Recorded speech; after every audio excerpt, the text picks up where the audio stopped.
E por essas coisas parecerem ser óbvias para a gente, muitas das vezes a nossa resposta, para encontrar um português educado aqui, eu vou usar ridícula.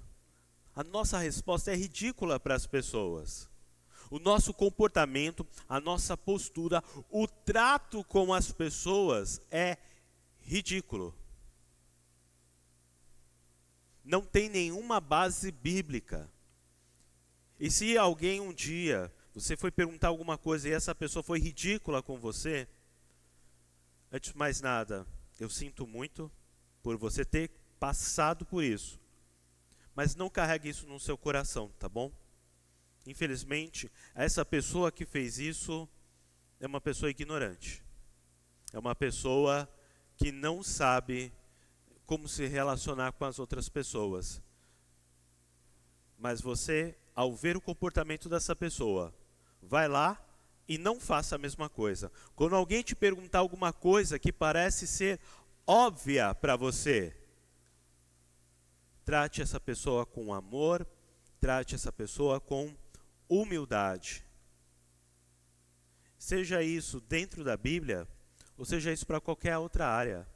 Sabe, você dentro da sua área profissional, ao ensinar alguma coisa para uma pessoa, ou então, quando alguém vier perguntar algo para você, ou quando você for olhar o serviço que a pessoa desempenhou, trate essa pessoa com zelo e com amor. Porque quando eu olho para Jesus, eu vejo Jesus fazendo isso. Vamos combinar uma coisa? Tem coisas que Jesus faz que são extremamente difíceis para nós fazermos. Tem coisas que eu entendo você dizer, é só Jesus mesmo. Eu entendo. Mas vamos combinar, igreja? Esta forma de tratamento que aprendemos de Jesus é algo possível para nós. Não é algo que está distante da gente. Não é algo que está fora do nosso alcance. Não é algo que é somente para um ser divino. Não, é alguma coisa que está possível para nós.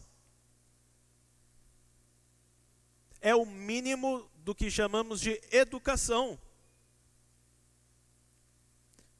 Mas dentro de Jesus, com a sua educação, nós aprendemos que os questionamentos das pessoas não devem ser menosprezados, seja qual for sua natureza. Aqui, ao longo desta reflexão, eu vou pontuar dentro das questões relacionadas a Deus. Mas a gente pode, como eu mostrei agora há pouco, levar isso para qualquer âmbito. Jesus, ele é muito questionado. E esse ser questionado as pessoas perguntam muito para Jesus. Eu listei aqui 17 passagens em Mateus e João, onde alguém pergunta alguma coisa para Jesus. E nessa dinâmica das pessoas perguntando algo para Jesus, em nenhum momento eu vejo Jesus falando, poxa, 20 anos de curso e ainda não sabe?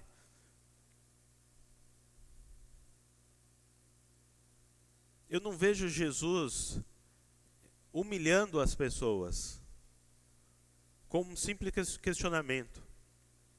Eu vejo Jesus, até com os fariseus, valorizando a questão ali, querendo tratar daquela questão. Quando nós olhamos para o comportamento de Jesus, nós precisamos aprender com ele. Primeiro, a acolher. Segundo, a confrontar e exortar. Terceiro, aí já é uma coisa nossa, a deixar que alguém cuide e trate de nós. E é o mesmo inverso, deixar que Deus use a nossa vida para tratarmos e cuidarmos de uma outra pessoa. para que assim, na quarta questão que eu vou abordar com vocês, ela possa ser edificada em amor a partir da palavra de Deus. Então, quando a gente olha aqui, Jesus sendo questionado, olha só como Jesus responde. Eu vou pegar só algumas, eu estou com uns 17 aqui, mas eu não vou fazer isso. Mas eu vou pegar um outro aqui, ó.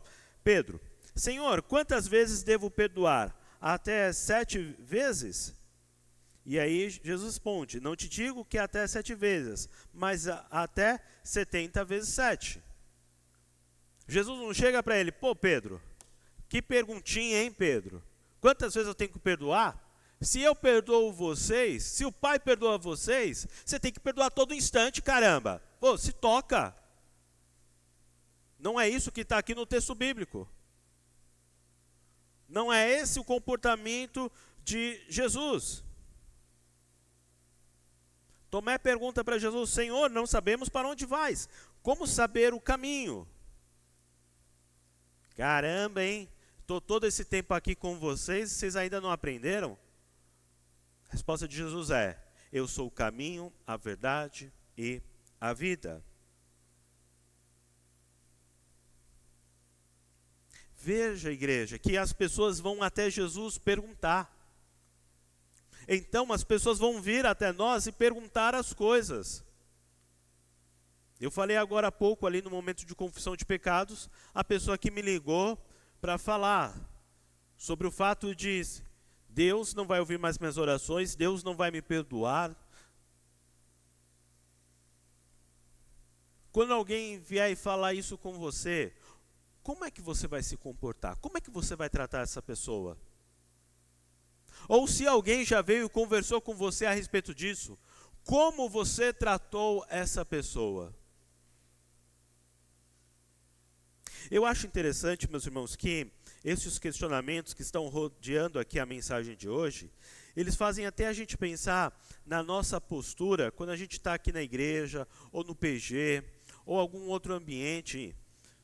Às vezes a gente fala com uma soberba da nossa santidade, do nosso conhecimento da palavra de Deus. Lembro uma vez que uma pessoa muito próxima de mim quis desabafar e falar para mim, nossa, eu não quero mais ver a aula de fulano, porque sempre quando eu vou perguntar uma coisa para o fulano, ele responde de uma forma que eu me sinto tão mal, mas tão mal. E sabe qual é o pior? É verdade. A forma como essa pessoa trata ali no momento de estudo ali da escola dominical, sabe?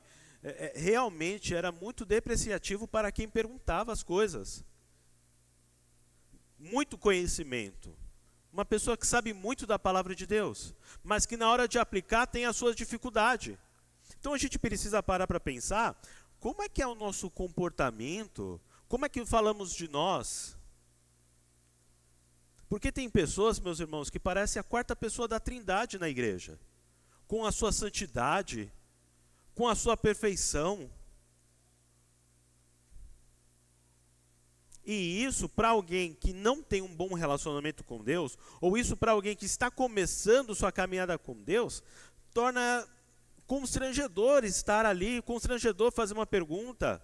Nem sei se eu vou perguntar, porque, poxa, por que é que eu vou perguntar X coisa? Porque o fulano lá é tão santo.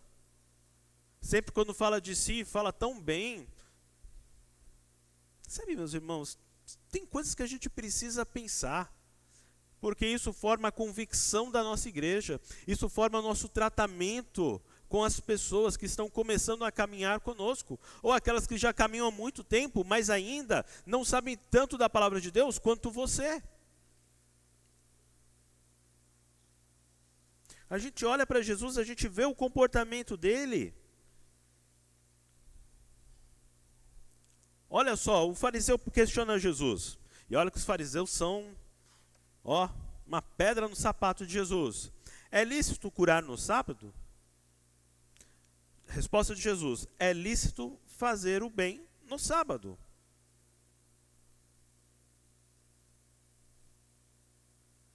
Meus irmãos, igreja, nós precisamos aprender a primeira coisa, a acolher. Até os fariseus, Jesus acolhia. E quando eu falo esse até, é que naturalmente ele ia fazer isso. Mas para mim e para você que somos pecadores, vamos combinar que dos fariseus nós queremos distância. Dos doutores da lei, nós queremos distância deles. E Jesus com os fariseus, ele tem seus embates, porque Jesus quer ensinar. Nós temos fariseus que se convertem, nós temos fariseus que consertam o caminho deles e começam a viver para Jesus. Alguém pergunta alguma coisa para Jesus, Jesus devolve com uma outra pergunta. Jesus conta parábolas para ensinar as pessoas. Jesus tenta ali toda uma linguagem, Jesus busca uma linguagem que possa fazer com que as pessoas se sintam dentro da história e questionem, perguntem coisas para Jesus. Nós precisamos acolher as pessoas. Na passagem de hoje, nós temos o jovem rico, que vai questionar Jesus: bom mestre, o que devo fazer para conseguir a vida eterna?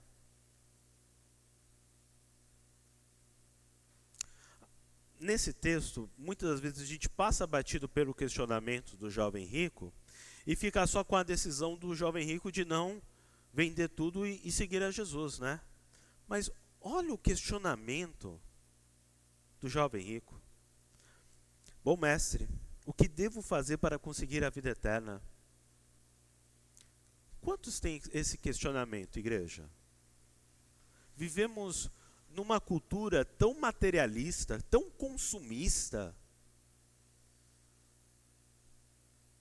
Será que alguém já chegou para nós? Será que alguém vai chegar para nós e vai perguntar: o que é que eu faço? Como é que eu faço para adquirir a vida eterna? Como será a nossa resposta, igreja?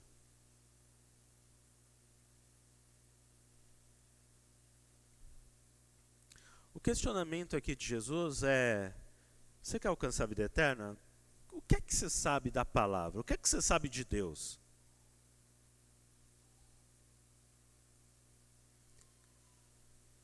O jovem rico aqui toma consciência de que ele vai poder ter um diálogo com Jesus. O jovem rico aqui toma consciência de que ele vai poder conversar com Jesus a respeito da vida eterna. Porque Jesus acolheu esta pessoa. As pessoas precisam ter consciência de que elas podem ter uma boa conversa com você.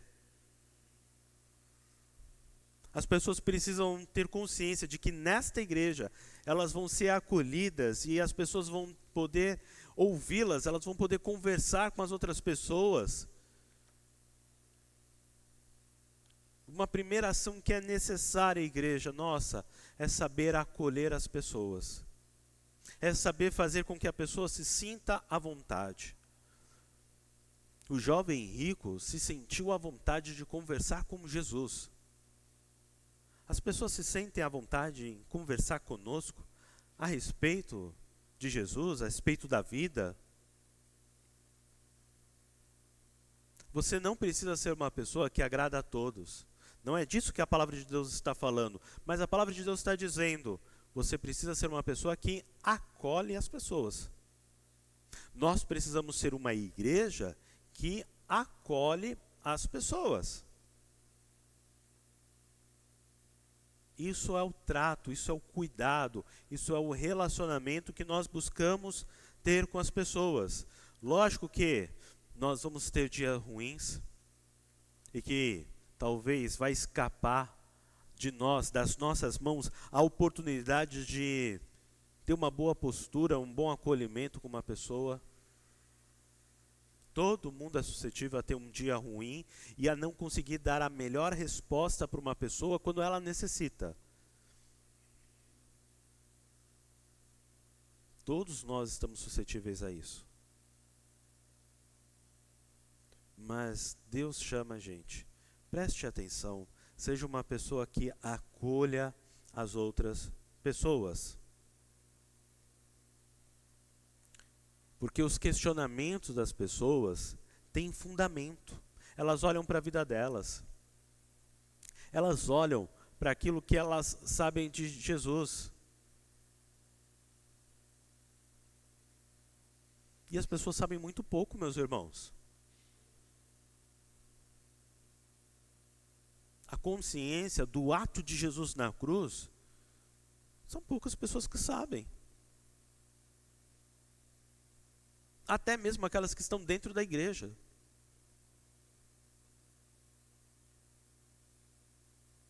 Aquelas pessoas que estão há muito tempo na igreja.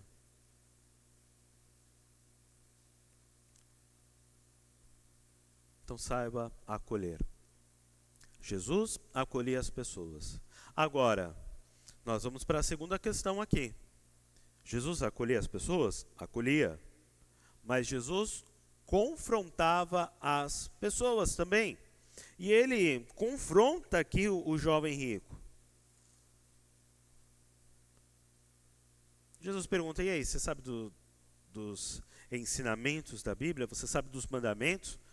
Eu sei de todas essas coisas. Então Jesus confronta.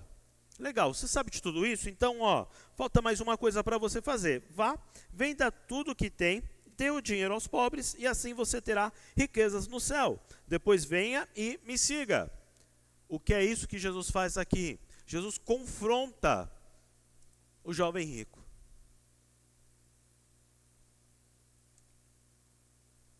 Em outros textos, nós vamos encontrar Jesus confrontando as pessoas.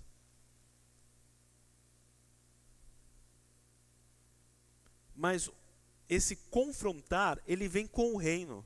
Ele vem com a palavra de Deus. Ele vem com a essência de Jesus, de quem ele é.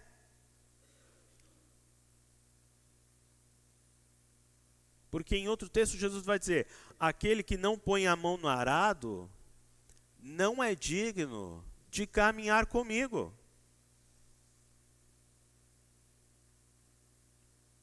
Então eu preciso acolher as pessoas, eu preciso fazer com que elas se sintam bem, que elas se sintam à vontade para compartilhar seus pecados. O texto vai dizer, confessem os seus pecados uns aos outros. Não é para confessar o pecado para o padre ou para o pastor. É para a Thaís ali, para confessar o pecado para ela. É para a Thaís confessar o pecado dela para a Cléo. E a Cléo para a Luana. E a Luana para a Sandra. O Zé para o Emerson para o Jefferson. O Jefferson para o Valdeli. O Valdeli para o Elcio. Confessem os seus pecados uns aos outros. Mas como a gente vai confessar os nossos pecados para pessoas tão perfeitas, tão sãs? Como a gente vai confessar os nossos pecados se a gente não se sente à vontade com as pessoas?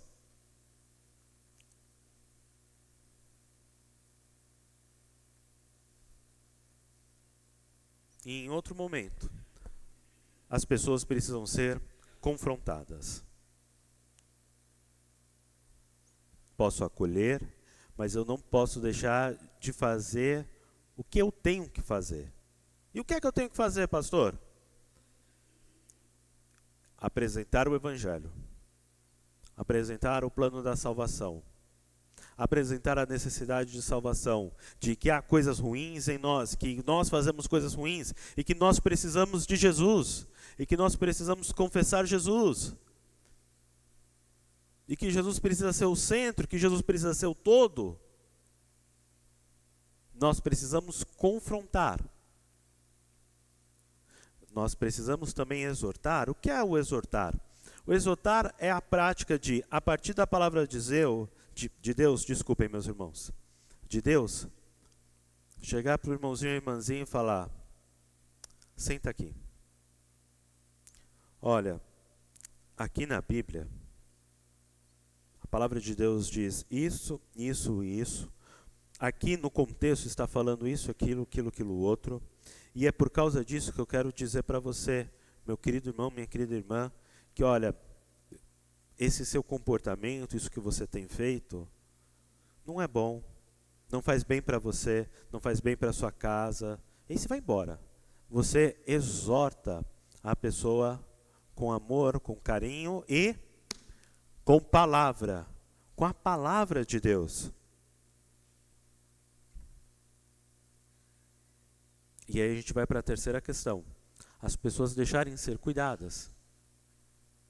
Timóteo já vai mostrar para nós que vai chegar um tempo que as pessoas não vão suportar ouvir uma exortação, vão fechar seus ouvidos,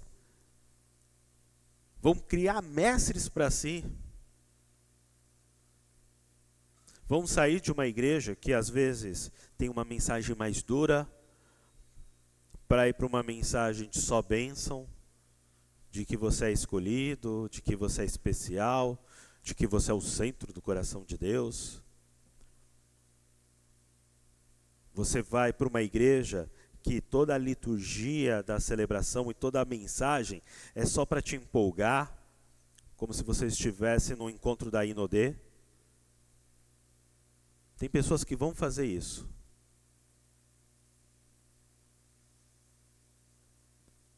Mas tem outras que vão deixar serem curadas, tratadas para serem curadas.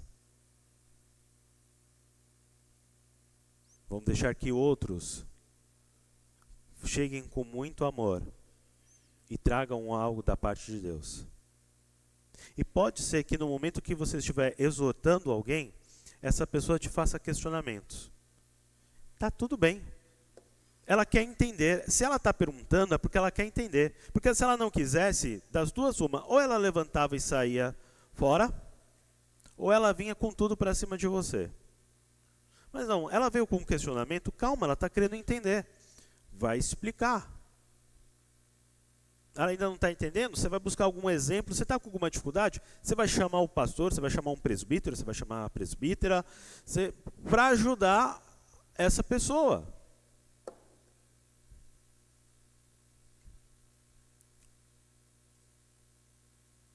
Nosso papel é ser os mensageiros da palavra de Deus. O transformar com o Espírito Santo. E o receber também é papel do outro. Se o outro quer receber. Mas se ele questionar, não menospreze o questionamento. Tente ajudar a pessoa. E seja humilde se de repente, diante de algum questionamento, você não souber a resposta, você poder falar. Olha, sobre isso eu não sei te dizer agora. Deixa eu dar uma estudada que eu te respondo. Espera aí, sobre isso, qual texto você está comentando? Tá, vamos olhar o texto bíblico. Aí não é olhar o versículo, é olhar a perícope inteira. É olhar o capítulo. Às vezes você vai ter que ir um capítulo antes e depois um capítulo depois. Na exegese, lá no seminário, a gente tem que fazer isso, sabia? Eu escolho lá, vou trabalhar Salmo 23. Legal. Mas para isso você vai ter que olhar o Salmo 22 e o Salmo 24. Tá vendo? A palavra de Deus ela é uma só, então eu preciso olhar para todos esses contextos dentro da palavra de Deus. Mas meu irmão, minha irmã, nenhum questionamento deve ser menosprezado. Saiba receber as pessoas. A gente fez uma leitura bíblica lá em Lucas. E nesse momento em Lucas, nós temos uma pessoa questionando. Maior som, maior festa, o que está acontecendo? Ah, é Jesus. Jesus, Jesus, filho de Davi, tenha misericórdia de mim. E ele gritando, e ele clamando, e ele querendo Jesus ali para ser curado. E aí o que é que falam? Não incomode o mestre, fica na tua.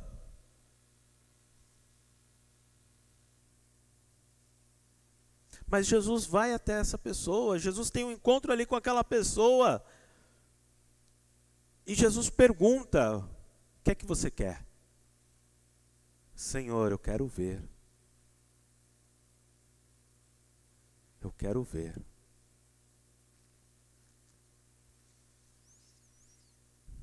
Você pode ter certeza que seu questionamento, ele não é menosprezado por Jesus. O que é que você quer? Você que está aqui nessa noite, o que é que você quer?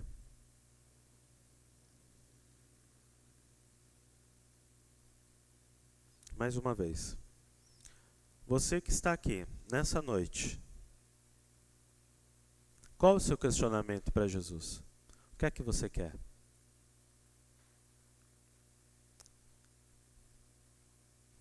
Ele está pronto para te ouvir. Fale com Jesus. Igreja, que a gente possa, nessa noite, se lembrar que, como uma convicção da primeira IPI de Santos, nunca nenhum questionamento será menosprezado. Que possamos ter esse trato e esse cuidado com as pessoas. Em nome de Jesus. Amém.